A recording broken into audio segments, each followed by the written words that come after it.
Our smartphones have become the best cameras that most of us have, so we're taking more photos and videos than we ever have before. But this creates a challenge, managing all those photos and videos. Like, when I finish shooting this video, what am I supposed to do with it?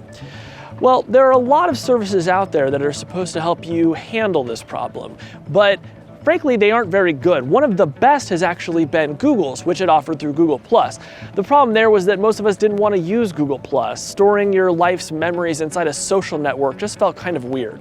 Well, Google's announcing their new solution to this problem. They're calling it simply Photos, and I have to say, it may be the photo management solution that I've been waiting for. Billions of photos are taken every single day. The problem is, we thought that taking all these photos and videos would mean that we could relive these moments later. And it turns out it's actually a lot harder. Right? The sheer volume of this has made it near impossible. We needed to go back to first principles and look at this and really understand the problem space and rethink and rebuild from the ground up. So the Google Plus version of Photos is dead, and in its place comes the new Google Photos, a total solution for managing the archive of all the pictures you've ever taken. That means an uploader for your Mac and Windows PCs, and new apps for iOS and Android.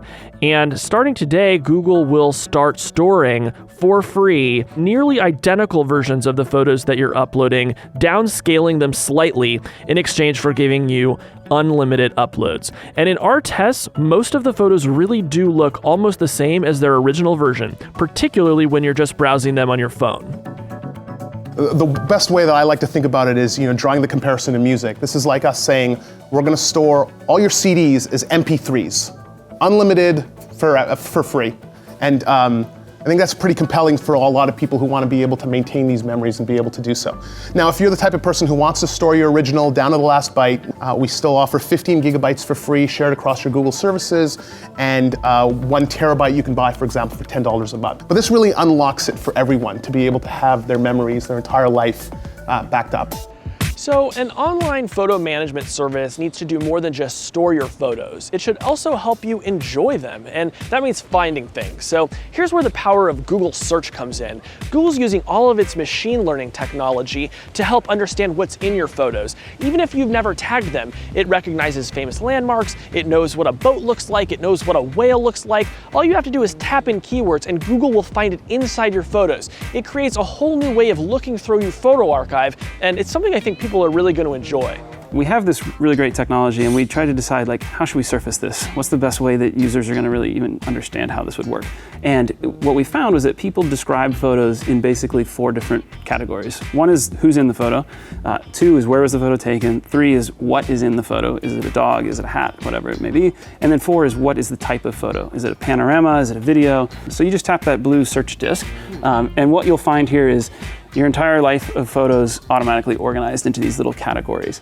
So I have all my people, all the important places in my life, so the place I live, the place my girlfriend's family lives, the place we go in Hawaii, my hometown in Garland, Texas. We have all the things that are interesting in your photos, so all my food photos, my photos from the beach. And these are sort of dynamically generated based on what you based care on what about. I have, yeah. You're exactly. a huge sky person. Evidently. You'd live in a cloud if you could. So now that I've uploaded my entire photo archive to Google, it's been really fun to see what Google is finding in those photos. And one of the best things they've found is faces of all my friends and family. Google simply can judge based on how many photos you've taken of a single person, how important they are in your life. And so when I click on faces inside Google Photos, it now shows me my mom, my dad, my brother, my sister-in-law, and most importantly, my little nephew. And I can now go back years in time. Even as their faces have changed over the years, Google can still hone in on what they look like and show me basically our entire relationship. There's a flip side to all of this algorithmic wizardry, though, and it's the creeping sense that now Google knows more about me than it ever has before. Talk to us a little bit about what privacy controls there are on photos. Is geotagging just kind of like the price of admission, or do users retain some sort of control over maybe metadata around photos? Yeah, with the goal of Google Photos is to start on a foundation of user trust. That's the most important thing. We're asking you to store your lifetime of memories with us. So at the most base level, there's a lot of these things that you can say, look, I don't want, and I choose not to do. So for example, you could say, I don't want to do the face groupings, and you have the ability to turn that off. In the cases of geo-information, location history is something that you can disable and say, I don't want to have location history used as an input. But all of these things are purely private, again, only for you. They're stored on the content of the photo or associated with your account, only visible to you. So we're definitely trying to do a lot more here than, and we're going to continue to do more because for us, again, it's really on the foundation of building that trust with our users. So after playing with it for a couple of weeks, I'm convinced Google Photos is the best free solution on the market for most people. And I feel that way because I trust Google with those photos. But if they were ever to start selling me ads or try to sell me products or services based on what they were seeing in my photos, well, that trust will go away in a hurry. Google says that they have no plans on doing that, and I hope they keep their word. But even if you decide Google Photos isn't for you, it's important you start thinking about the photos you're taking on your phone. Because if it falls into the water, or you'd lose it, or it gets stolen, all those memories are gone. And they won't just be lost to you, they'll be lost to everybody else in your life who might have enjoyed them. So the time has come to start thinking about this. It has never been cheaper, it's never been easier, and it has never been more important.